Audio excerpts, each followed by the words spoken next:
This is the large LED mirror that I got off of Amazon. Delivery and everything worked out really well. The install, it has some brackets that it just hangs on.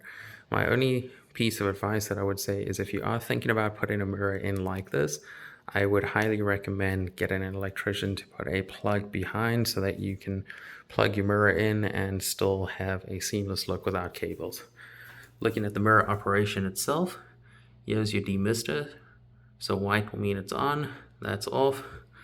Looking at the lights, it lights up around the room. Really good light info if you need to do any makeup or anything like that. This is your light brightness adjustment. And then if you tap, you can get to different color tones. So overall, it is a pretty cool mirror.